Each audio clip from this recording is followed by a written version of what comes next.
పలికెద వేదముగాక పలుకగనేలా శ్రీకృష్ణ యదుభూషణ నరసఖా శృంగార రత్నాకర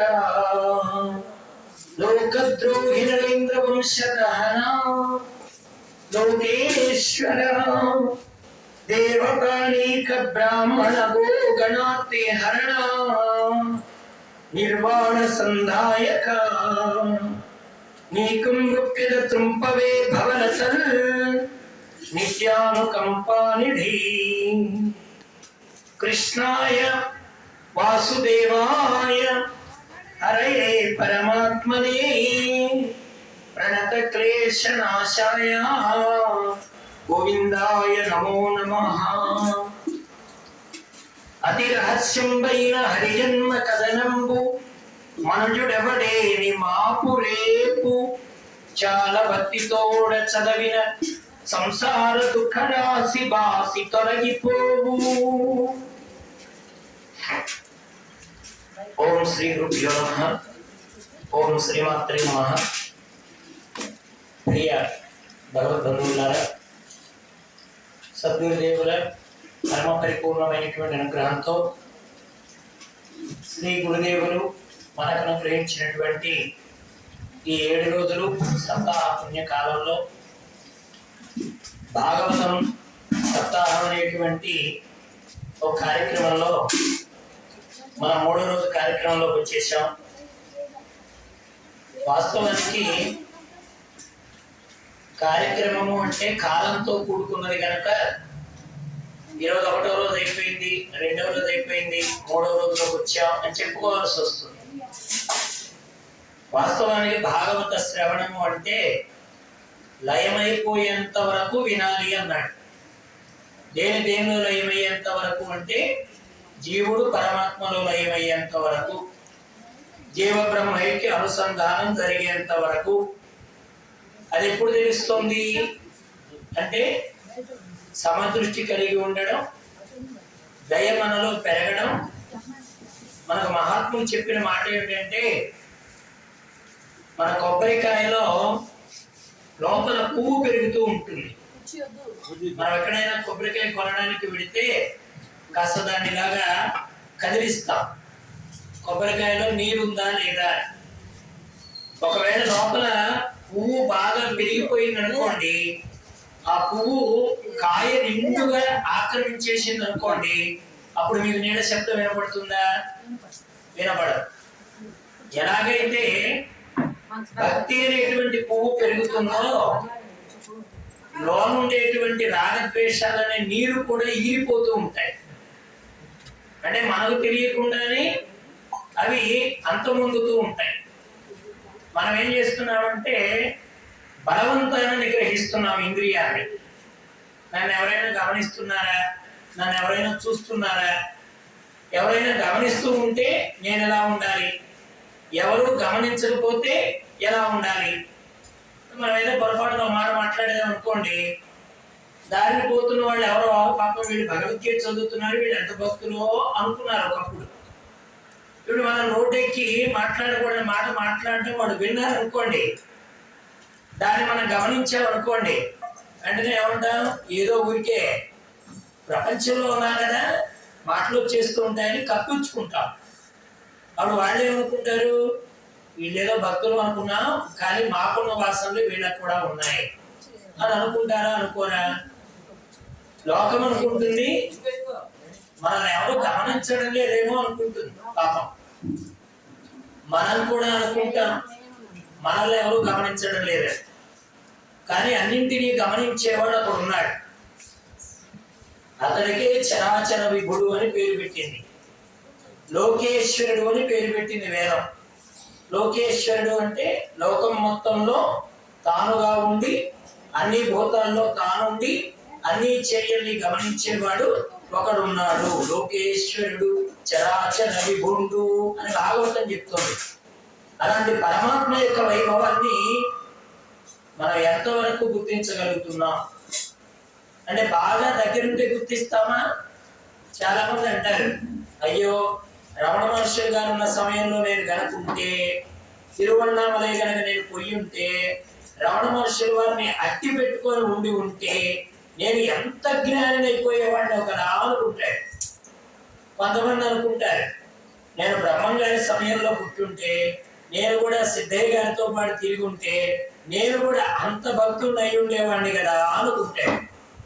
ఇప్పుడు మనం ఏం చేస్తున్నామంటే, నేను ఆ కాలంలో ఉండుంటే ఈ కాలంలో ఉండుంటే అనుకుంటున్నాను తప్ప ఇప్పుడు ఉన్న కాలానికి ఏమైనా చేటు వచ్చిందా? అంతటి భక్తి నీలో ఉంటే ఆ పొందే ఆనందం ఎప్పుడూ ఉంది. మనం ఏమంటున్నామంటే ఇది సత్యకాలం కాదు కదండి, ఇది కలికాలం కదా, మనమేం ప్రహ్లాదుడి సమయంలో లేం కదా, మనమేం ధ్రువుడు సమయంలో లేం కదా అనుకుంటున్నాం. ఇది తగ్గించేసే పర్లేదు, తగ్గించేసి ఎవరికో వినపడక్కల్లా, ఇక్కడ ఉన్నోడికి వినపడితే చాలు. నేను గొంతు పిగిల్చి చెప్పలేదు. అందుకని కాలం మనల్ని మార్చక్కర్లా, కాలం ఎప్పుడు ఎలా ఉండాలో అలా ఉంటుంది. మారాల్సింది ఎవరంటే మనం మారాలి. ఇప్పుడు మనం ఏదో ఒక అశుద్ధం తొక్కామనుకోండి, రోడ్డు మీద ఏదో కుళ్ళిపోయిన అరటిపండు, కుళ్ళిపోయిన మామిడికాయ తొక్కాం, తెలియకుండానే లోపలికి వస్తే ఆ కుళ్ళు మన కాలుకి అంటడమే కాకుండా అది అందరి ముక్కుల్ని పాడు చేస్తుంది. విచిత్రం ఏమిటంటే ఆ కుళ్ళిపోయిన కాయ నేను తొక్కాననే జ్ఞానం నాకు లేదు. అందువల్ల నేను కూడా ముక్కు నుడుకుంటూ ఉంటాను, ఎవడో తొక్కాడు వాసన వస్తుంది. వాస్తవానికి తొక్కింది నేనే, వాసన వచ్చేది నాలో నుంచే, కంపు ఎక్కడో బయలుదేరలే, నాలో నుంచే బయలుదేరుతుంది. నేనే దాన్ని తొక్కాననే జ్ఞానం నాకు లేక ఎక్కడి నుంచో వాసన వస్తుందని ఎదుటివాడి వైపు ఆశ్చర్యంగా చూసినట్టుగా నాలో లోపం పెట్టుకుని నేను కాలాన్ని తిడుతున్నాను. ఏమంటున్నాను? కాలం కలికాలం అండి, కాలం మంచి కాలం కాదండి, మా తాతోళ్ళు ఉన్నట్టు లేదండి, మా నాయనమ్మోళ్ళు ఉన్నట్టు లేదండి. ఇప్పుడు వాళ్ళు ఎలాగో కాలంలో వెళ్ళిపోయారు కదా, ఇప్పుడు నీ కాలానికి ఏమొచ్చింది? నువ్వు బాగు చేసుకోవచ్చు కదా. వాడెవడో 3 రోజులు ఇల్లు ఉడవకుండా వెళ్ళిపోయాడు. 3 రోజులు ఇల్లు ఉడవకుండా వెళ్ళిపోయినటువంటి ఇంట్లో మనం ఉండాల్సి వచ్చింది. వాడికే ఆ కంపు వాడికి చాలా ఇష్టం, అందువల్ల వాడు ఉన్నాడు, కంపును అనుభవించాడు, వెళ్ళిపోయాడు. అది మనకి కష్టమైతే చీపిరి కొట్టుకొని మనమే ఉడవాలి, అవునా కదా? అంతేగాని కంపు కంపు కంపు అంటూ ఉంటే 3 రోజులు కంపు పోతుందా? ఇంకా పోకపోగా 4వ రోజు నువ్వు ఓడవకుండా ఉంటే ఈ కంపు కూడా ఇంకా ఎక్కువ చేరి నీ ముక్కు ఇంకా ఇబ్బంది పడుతుంది. కాబట్టి ఎప్పటి ఇంటిని అప్పుడు ఎలా శుభ్రం చేసుకుంటామో మనలో వచ్చేటువంటి ఆలోచనలు కూడా విచారణ ద్వారా, వివేకం ద్వారా, రెండే చెప్పారండి వేదాంతంలో. ఒకటి విచారణ దృష్టి, 2 వివేక దృష్టి. విచారణ దృష్టి అంటే అర్థం ఏమిటి? తెలుసుకోవడం, ముందు విచారణ. ఇప్పుడు ఇక్కడికి వచ్చిన తర్వాత ఫలానా వాళ్ళు ఇల్లు ఎక్కడో మనకు తెలియదు అనుకోండి, విచారణ చేస్తామా చేయమా? చేస్తాం. చేసిన తర్వాత వాళ్ళు అంటారు, అమ్మా ఇటు ఏమో కుడివైపుకి తిరగాలి, ఆ తర్వాత అడ్డ రోడ్డు వస్తుంది, ఆ ముందుకు వెళ్ళాలి, ఆ పక్కన ఎడం చేతి పక్కగా వెళితే అక్కడ అప్పయ్యోళ్ళు ఇల్లు ఉంటుంది అని చెప్పారు అనుకోండి, విచారణ అయిపోయింది. ఇప్పుడు నేను దేనితో ముందుకెళ్ళాలి? వివేకంతో ముందుకెళ్ళాలి. అర్థమవుతుందా? విచారణ అయిపోయింది, ఇల్లు ఎక్కడుందో తెలిసింది. వాళ్ళు చెప్పిన దాన్ని నేను ముందు గుర్తుపెట్టుకోవాలి. వాళ్ళు ఇప్పుడు కుడివైపుకి వెళ్ళాలంటే నేను ఎడమవైపు బయలుదేరాను అనుకోండి, వెంకటేశ్వరుల పెద్ద నా ఇల్లు దాడితే చట్టంలోకి వెళ్ళిపోతాను నేను నా బ్రతుక్కి, అవునా కదా? కాబట్టి విచారణ ఎంత అవసరమో వివేకం కూడా అంతే అవసరం. విచారణ అనేది ఉన్న సత్యాన్ని గుర్తు చేస్తుంది, వివేకం అనేది సత్యమైనదేది కానిదేది అనేటువంటి దృష్టిని నీకు తెచ్చిపెడుతుంది. కాబట్టి విచారణ దృష్టి ఉండాలి, వివేక దృష్టి ఉండాలి. విచారణ వివేక దృష్టి కలిగింపజేసేదే భాగవతం. విచారణ దేని ద్వారా తెలుస్తుంది? కుంతి ద్వారా, భీష్ముడి ద్వారా, ప్రహ్లాదుడి ద్వారా, ధ్రువుడి ద్వారా, అక్రూరుడి ద్వారా, గోపికల ద్వారా, వీళ్ళందరి ద్వారా విచారణ తెలుస్తుంది. ఇప్పుడు కావాల్సింది ఏమిటి? మనందరూ భాగవతం బాగా వచ్చు కదా, బాగా తెలుసుకున్నాం భాగవతాన్ని. ఇప్పుడు ఏం కావాలి? వివేక దృష్టి కావాలి. విచారణ చేశాం, బ్రహ్మాండంగా అన్ని కథలు తెలిసిపోయినాయి. ఇప్పుడు మనకు ముందు కావాల్సింది ఏమిటి? వివేక దృష్టి. మనం విచారణ చేస్తున్నాం కానీ ఆ విచారణ వివేకంగా మారడం లేదు. ఎప్పుడైతే విచారణ వివేకంగా మారదో ఉన్న అజ్ఞానం తొలగదు. అర్థమవుతుందా? ఎప్పుడు అజ్ఞానం తొలగుతుంది? విచారణ ద్వారా వివేకంతో ముందుకు వెళితే అప్పుడు నీకు మోక్షం అంటే ఏమిటి, జ్ఞానం అంటే ఏమిటి, నిత్య వస్తువు అంటే ఏమిటి, సత్యం అనేది ఏమిటి, అసత్యము సత్యముగా కనపడడానికి కారణం ఏమిటి, అసత్యాన్ని సత్యంగా నేను అనుకోవడానికి కారణం ఏమిటి, ఈ కారణం తెలిసిన తర్వాత అసత్యాన్ని ఎలా పోగొట్టాలి, సత్యాన్ని ఎలా గుర్తించాలి. దీని రామకృష్ణానంద స్వామి వారు చెప్పారు, అబ్బాయి నేల పైన పాచి కొత్తగా రాదబ్బాయి. ఇప్పుడు మీరు చూడండి, ఈ బిందె నిండుగా నీళ్లు పెట్టండి, ఒక 2 నెలల తర్వాత రండి, ఈ బిందెలో కానిది కొంత పేరుకొని ఉంటుంది. అర్థమవుతుందా మీకు? నా గొంతుకు సరిగా బాగలేదు, కొద్దిగా మీరు జాగ్రత్తగా వినండి. బిందె నిండుగా నీళ్లు పోసి 2 నెలల తర్వాత మీరు వస్తే దానిపైన ఒక తెట్టి కడుతుంది. ఆ నీరు పైన మీరు వెళ్ళేటప్పుడు దాని మీద తెట్టి వేసి వెళ్ళలే. వెళ్ళేటప్పుడు ఫ్రెష్ నీరు, ఫిల్టర్ చేసిన నీళ్లు 10 రూపాయలు పెట్టి కొనుక్కొచ్చి బిందెలో పోసిపోయారు. పైన మూత కూడా పెట్టారు, మళ్ళీ ఏదైనా పడుతుందేమో అని. 2 నెలల తర్వాత దాని మీద మురికి ఎలా చేరింది? నేను సత్యం అనుకున్న దానిలోనే కానిది చేరి ఉన్నది. అర్థమవుతుందా? నేను ఫ్రెష్ అనుకున్న దానిలోనే కానిది కూడా చేరి ఉంది. అది నాకు ఎప్పుడు బయటపడింది? కాలంలో బయటపడింది. 2 రోజులు తాగాను అనుకోండి, నాకేం తేడా తెలియదు. ఓ 4 రోజుల తర్వాత ఇవే నీళ్ళు తాగానంటే నాకు తేడా తెలుస్తుంది. కారణం ఏమిటంటే సత్యం అనుకున్న ఈ నీటిలోనే అసత్యము అనిత్యమైన ఒక వస్తువు దానిలో కలిసింది. ఇది ఎప్పుడు తెలిసింది నాకు? తరువాత కాలంలో తెలిసింది. ఇప్పుడు మనకు కూడా భాగవతం వింటున్నప్పుడు, గురువు దగ్గర కూర్చున్నప్పుడు మనం చాలా ఫ్రెష్గా అనుకుంటాం, నాలో ఏ మురికి లేదు, నేను చాలా బాగున్నాను, నాలో కానిదేమీ చేరలేదు అనుకుంటున్నాం. ఎప్పుడు తెలుస్తుంది? కాస్త ఈ భాగవత కార్యక్రమాలు అయిపోయిన తర్వాత, చాతుర్మాస కార్యక్రమాలు అయిపోయిన తర్వాత, కాస్త జ్ఞానం అంతా మరుగులు పడ్డ తర్వాత, ఆ తరువాత మనకు వచ్చేటువంటి విచారణ, ప్రపంచంలో మనం ఎలా నడుస్తున్నాం, ఎలా మాట్లాడుతున్నాం, మన దృష్టి ఎలా ఉంది, దీని ద్వారా మనమేమిటో బయట ప్రపంచానికి తెలుస్తుంది అన్నమాట. కాబట్టి దాన్ని బాగు చేసుకోవడానికే భాగవతం. భాగవతం కేవలం విచారణ. మరి వివేకము అది మన మీద ఆధారపడింది, మనం నడుచుకునేటువంటి విధానం మీద ఆధారపడింది. దీన్ని మనం గుర్తించాలి. ఇప్పుడు మనం ఏం చేస్తున్నాం? భాగవతంలో కుంతి స్థుతిని గురించి విచారణ చేస్తున్నాం. ఆయన గురించి నిన్న కుంతి మాత ఒక మాట చెప్పింది.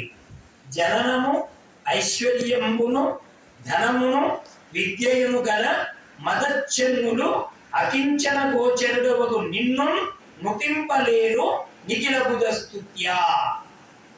ఎవడు భగవంతుణ్ణి గుర్తించలేడు, ఎవరు గుర్తిస్తారు? 2 చెప్పిందండి ఇక్కడ. ఎవరు భగవంతుణ్ణి గుర్తించలేరు, ఎవరు గుర్తిస్తారు? 4 పొరలు అడ్డుపడితే భగవంతుణ్ణి చూడలేవట. దిక్కుమాలిన కంటికి ఒక్క పొర వస్తేనే ఉన్న వస్తువు ఉన్నట్టుగా కనబడ్డలే. ఎత్తేమో పల్లంగా కనపడుతోంది, పల్లమేమో ఎత్తుగా కనపడుతోంది. దూరంగా ఉన్నవాడు దగ్గరగా కనపడతాడు, దగ్గరగా ఉన్నవాడు దూరంగా కనపడతాడు. కొన్ని వస్తువులు మసలబారి కనపడతాయి, ఉన్నది ఉన్నట్టుగా కనపడదు. ఒక్క పొర కంటికి వస్తేనే. ఈ మనిషికి 4 పనులు వచ్చాయట. త్రాచుపరమైన ఒక పని వస్తుందేమో అమావాస్యకి. ఈ మనిషి మాత్రం 4 పొరలతో తిరుగుతాడు, దిక్కుమాల మనిషి. ఏ పొరలో చెప్పింది భాగవతం? మొట్టమొదటిది ఏమిటంటే జననము, పుట్టుక వల్ల వచ్చేటువంటి అహంకారం. ఇదేమిటి? నేను ఫలానా కులంలో పుట్టాను, నేను ఫలానా వాడి ఇంట్లో పుట్టాను, నేను ఫలానా ఇంత బంధుగణం మధ్య కలిగిన వాళ్ళ ఇంటి పేరులో నేను పుట్టాను. ఇది ఒక అహంకారం అంటే జననం. రెండవది ఏమిటి? ఐశ్వర్యంబు. నాకు ఇంత బంగారం ఉంది, నాకు ఇన్ని పొలాలు ఉన్నాయి, నాకు ఇన్ని స్థలాలు ఉన్నాయి, నాకు ఇన్ని పదవులు ఉన్నాయి. ఇది రెండవ అహంకారం, ఐశ్వర్యంబును. మూడవది ఏమిటి? ధనమును. సంపాదించినటువంటి, నిల్వ చేసుకున్నటువంటి బ్యాంకు బ్యాలెన్స్ ఉంటాయి కదా, అవి. తర్వాత 4వది ఏమిటి? విద్యయును. విద్య కూడా భగవంతుడి గుర్తించకుండా గనక విద్య సంపాదిస్తే అది అహంకారాన్ని కలిగించి వాడి నాశనానికి హేతు అవుతుంది. అందుకనే విద్య కూడా వినయంతో కూడి ఉండాలి. మలయాళ స్వామి వారు చెప్పారు, శీలేన శోభతే విద్య అన్నాడు ఆయన. అంటే నీ విద్య దేని వలన శోభిస్తుంది, ఎలా ప్రకాశిస్తుందంటే శీలేన శోభతే విద్య అన్నాడు ఆయన. గుణము చేత విద్య ప్రకాశిస్తుంది. ఇప్పుడు చూడండి, మన ఇంటికి ఎవరైనా వస్తే అయ్యా నువ్వు భగవద్గీత చదివావా, విష్ణు సహస్రనామం చదివావా అని అడగమండి. వాడి బుద్ధి మంచిదైతే అన్నం పెడతాం. అలాగే అన్ని గ్రంథాలు చదివి వాడి బుద్ధి వంకర పోయింది అనుకోండి, ఇంట్లోకి రాణిస్తామా? వాడు భగవద్గీత చదువుతాడు, భాగవతం చదువుతాడు, విష్ణు సహస్రనామం చదువుతాడు, అన్ని గ్రంథాలు చదువుతాడు, కానీ వాడి బుద్ధి మాత్రం వంకర పోయింది అనుకోండి, ఆగేట్టుకుంటాడు. ఇప్పుడు వీడు ఎన్ని చదివినా వాడి బుద్ధి వంకర పోతే మనం వాడి ఇంట్లోకి రాణిస్తామా? రానేం కదా. అంటే విద్య అనేటువంటిది దేని ద్వారా ప్రకాశిస్తుంది? వినయం చేత, వాళ్ళలో ఉండేటువంటి గుణం చేత ప్రకాశిస్తుంది. కాబట్టి విద్య వల్ల అహంకారం వస్తుంది. దీన్ని కుంతి చెప్పింది మదచ్చన్నులు అని పెట్టింది. వాళ్ళ పేరు మదచ్చన్నులు. అంటే మదము అంటే వాడిలో రేగినటువంటి గర్వం, అసూయ, మదం, అహంకారం, ఇవన్నీ అర్థాలు వస్తాయి. మరి వీళ్ళకి మాత్రం భగవంతుడు అగోచరుడు అని చెప్పిందండి. అంటే వాళ్ళు భగవంతుడిని చూడలేరట. జనంలో గొప్పవాళ్ళైనా, ఐశ్వర్యంలో గొప్పవాళ్ళైనా, ధనం వెనకాతలు ప్రోగు చేసుకున్నా, ఇంకోటి ఏంటి, విద్య ఎంత కలిగి ఉన్నా భగవంతుడు వాళ్ళకి గోచరం కాడు. మరి ఎవరికి గోచరం అవుతాడు? అకించనులకి గోచరుడు ఒక నిన్ను. అకించనుడు అంటే త్యాగము చేసిన వాడని అర్థం అండి. త్యాగేనైకే అమృతత్వ మానుషు పరేణ నాకం నిహితం గుహాయ విభ్రాజతే తద్యతయో విశంతి వేదాంత విజ్ఞాన సునిశ్చితార్థాః సన్యాస యోగాద్యతయ శుద్ధ సత్వాః తే బ్రహ్మలోకేశ్వరాంతకాలే పరామృతాః పరిముచ్యంతి సర్వే అని మనకు వేదాంతంలో చెప్తారు. అంటే భగవంతుడు దేని ద్వారా లభ్యమవుతాడు? త్యాగేన ఏకేన, త్యాగము చేత మాత్రమే. ఏకేన అంటే దాని ఒక్క చేత మాత్రమే భగవంతుడు లభ్యమవుతాడు. అమృతత్వ మానుషు, మానవుడికి అమృతత్వం రావాలంటే కేవలం త్యాగం ద్వారా మాత్రమే సాధ్యమవుతుంది. అలాంటి త్యాగం చేసిన వాడు మాత్రమే నిన్ను చూడగలుగుతాడు. ఇన్ని ఉన్నవాడు చూడలేదు అని చెప్తూ ఆవిడంది, వినుతింపగలేరు నిఖిల విభుద స్తుత్యా. సర్వము తెలిసిన వారి చేత పొగడబడేటువంటి ఓ భగవంతుడా, నీవు త్యాగము ద్వారా మాత్రమే లభ్యమవుతావు. అంతేగాని గుట్లో ఉండేటువంటి రూపాయి గుట్లోనే ఉండాలి, నాకు వచ్చే ఆదాయం నాకు రావాలి. మన వాడు పెద్దవాడు చెప్తారే, కుండలో ఉన్న అన్నం కుండలోనే ఉండాలి, పిల్లవాడు మాత్రం లావుగా ఉండాలన్నట్టుగా త్యాగం లేకుండా దేవుడు లభ్యం కాడు. త్యాగము లేకుండా అమృత తత్వం నీకు తెలియదు అని చెప్పింది ఆవిడ నారాయణమూర్తి దగ్గర. అలా చెప్తూ ఆవిడ నేను ఒక లీలని మననం చేసింది. దాన్ని మనం చూసాం. కోపముతోడ నీవు ధరికుంభము భిన్నము చేయుచున్నచో. ఎలాగో మనం భాగవతంలోకి వెళతాం గనక, దామోదర లీలలోకి వెళతాం గనక నేను దాని ఇక్కడ నీవు చెప్పడంలే. అయితే పెరుగుకుండా బద్దలు చేస్తున్నప్పుడు, పెరుగుకుండని బద్దలు కొట్టినప్పుడు నిన్ను కట్టడానికి ప్రయత్నించినటువంటి యశోదమ్మ కర్ర తీసుకు పరిగెడితే ఆవిడకి చిక్కినట్టుగా నటిస్తూ, కొట్టొద్దని ఏడుస్తూ, కళ్ళునిలా నూముకుంటూ, కారిన వెచ్చని నీరు నీ పొట్ట మీద జారుతుండగా నల్లటి వర్ణం కలిగినటువంటి నిన్ను నేను స్తుతిస్తున్నాను అని చెప్పింది ఆవిడ. కోపముతోడ నీవు దరికుంభము భిన్నము చేయుచున్నచో గోపిక త్రాతగట్టిన వికుంచిత సాంజన బాష్పతోయ ధారా పరిపూర్ణ వక్రము కరముల బాముచు వెచ్చముచ్చుచున్ పాపడవై నటించుట కృపాపర నామది చోద్యమయ్యడిన్ అని చక్కగా ఆవిడ భాగవతంలో ఒక పద్యం చెప్పేది. తర్వాత ఆవిడ యాదవులందు పాండుసుతులందు అధీశ్వర నాకు మోహ విచ్ఛేదము చేయుమయ్యా. ఇప్పుడు భగవంతుని దగ్గరికి వెళ్ళి ఏం కోరుకోవాలి? భగవంతుడి దగ్గరికి వెళ్ళి ఎన్నో కోరికలు కోరుకుంటాం కదా. కుంతి ఇక్కడ కోరిక కోరిందండి. మనందరం అనుకుంటాం కోరికలు లేకపోవడం కదా ముక్తి అంటే. మరి కోరిక కోరితే అది ముక్తి ఎలా అవుతుంది? అది భాగవతంలో చెప్పారు. అయ్యా, నేను ఎంత ఓర్చుకొని ప్రపంచంలో జీవిస్తున్నప్పటికీ కూడా నాకు మోహం ఉన్నది అని చెప్పిందండి కుంతీమాత. ఎంత ధైర్యం కావాలండి! నాలో ఒక చెడ్డ గుణం ఉంది అని బయటకు చెప్పడానికి ఎంత ధైర్యం కావాలి? లోకంలో మంచోడు ఎవరంటే ముందు నేనే ఎత్తుతా చెయ్యి. మీ ఊర్లో ఎవరైనా మంచోడు ఉన్నాడా అంటే ముందు నేనే ఎత్తుతా చెయ్యి. మీ ఊర్లో అబద్ధం ఆడని వాడు ఎవరైనా ఉన్నాడంటే నేనే ఎత్తుతా చెయ్యి.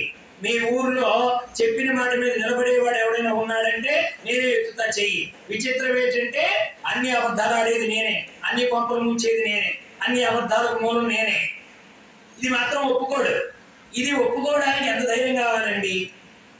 మనం రాత్రి కుంతి జీవితం చూశాం. కుంతి జీవితంలో ఆవిడ ఎక్కడైనా సుఖం పొందిందే అండి? ఎక్కడైనా ఆనందం పొందిందే? ఎంత గొప్పగా చెప్తున్నాం ఆవిడ గురించి మనం. కానీ ఆవిడేమంటుంది?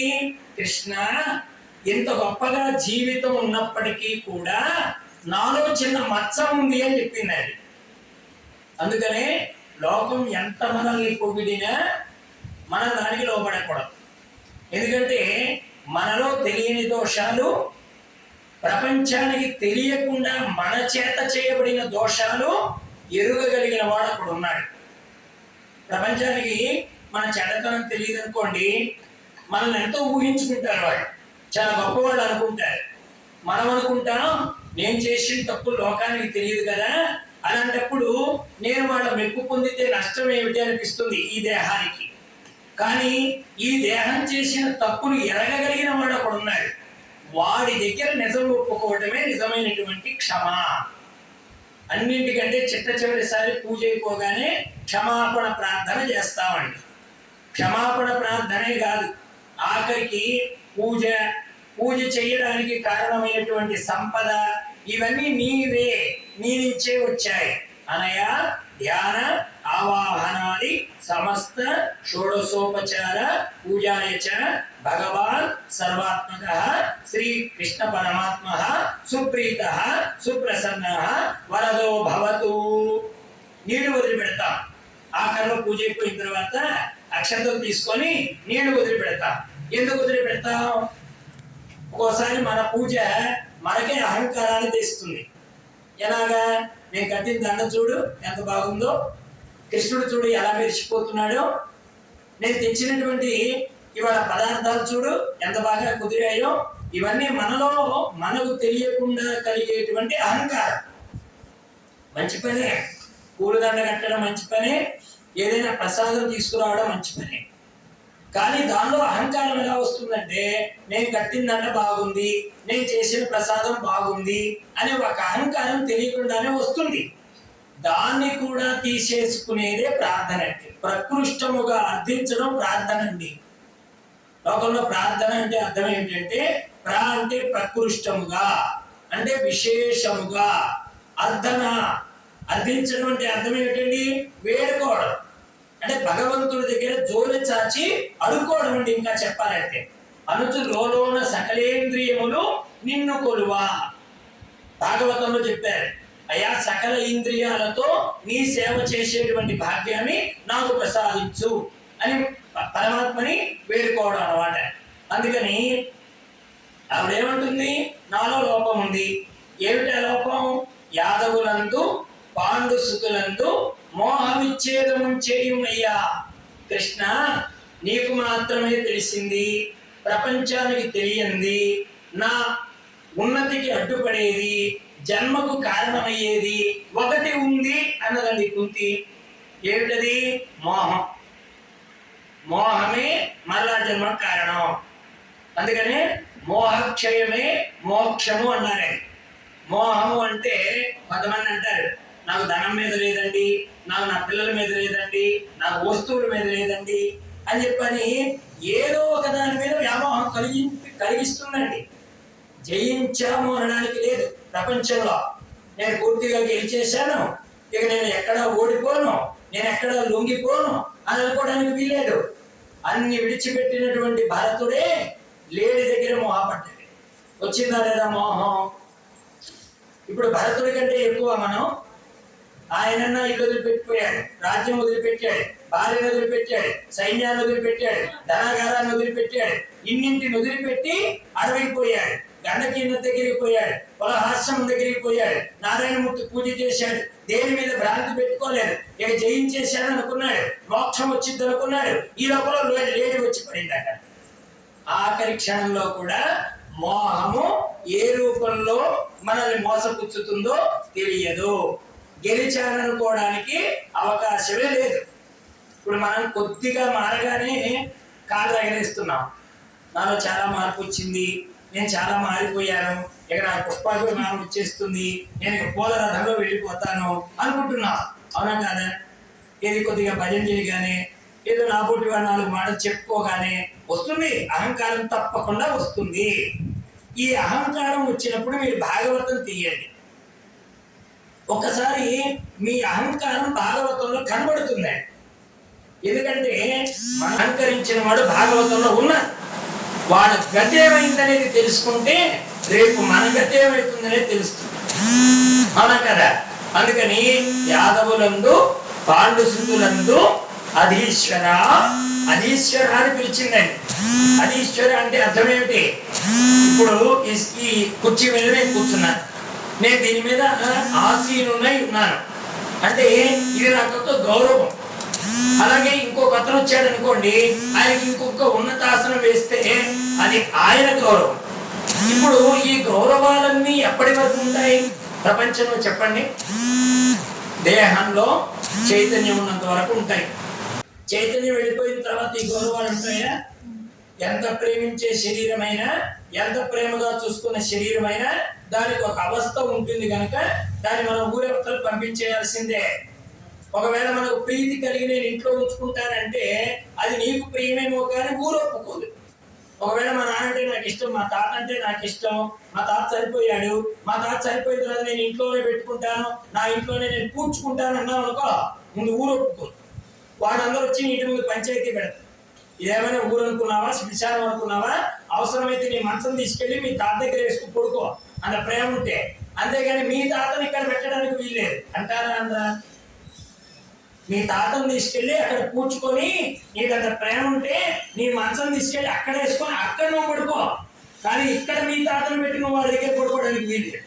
ఏమయ్యా, నా ఇంట్లో నా తాతను పెట్టి నేను పడుకుంటే మీకేంటి నష్టం అంటే వాళ్ళు అంటారు, మీ కొంప చుట్టూ మేమున్నాయని మాకు కష్టం అంటారు. నువ్వు ఉంటావు, నీ కొంప చుట్టూ మేము ఉండద్దు, అది మాకు కష్టంగానే నువ్వు పోవాల్సిందే. కాబట్టి ఎంతవరకు ప్రేమలు ఉంటాయి దేహం మీద, ఎంతవరకు దీన్ని ప్రియంగా చూడాలి. ఆమె అంటుంది, నాకు అభిమానం ఉంది అందండి కుంటి మాట. ఎవరి మీద? యాదవులందు. నాకు పుట్టిల్లంటే మాట్లాడడం ఉంది అన్నది. రెండవది ఎవరి మీద ఉంటుందండి? పాండు సుతులందు.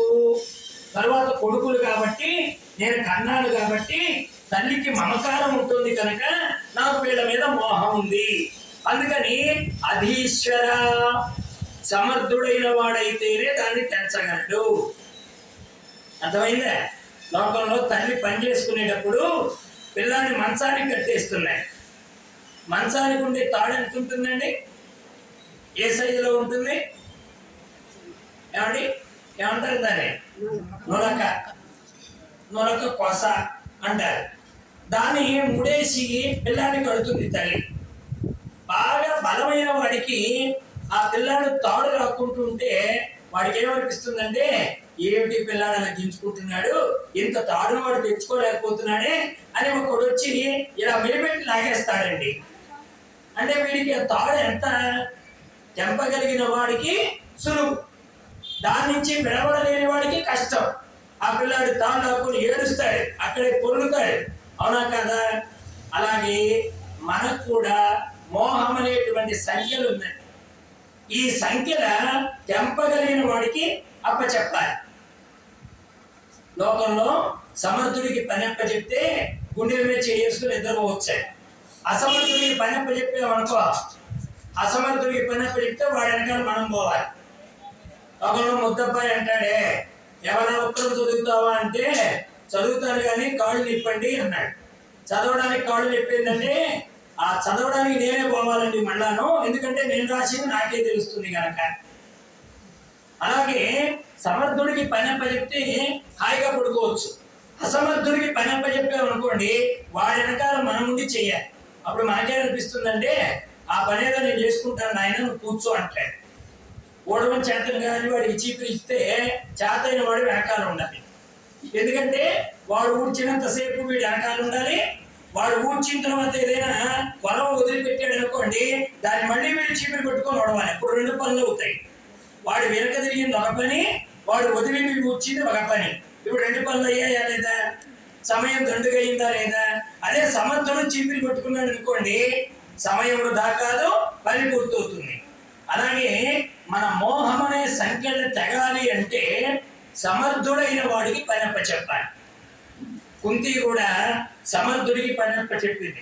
ఎవరండి ఆ సమర్థుడు? కృష్ణ భగవానుడు. ఆయనకు అప్పచెప్పింది, కృష్ణ, లోకంలో చాలా చాలా వాటిని నా పిల్లలు తీర్చాడు, నా భర్త తీర్చాడు.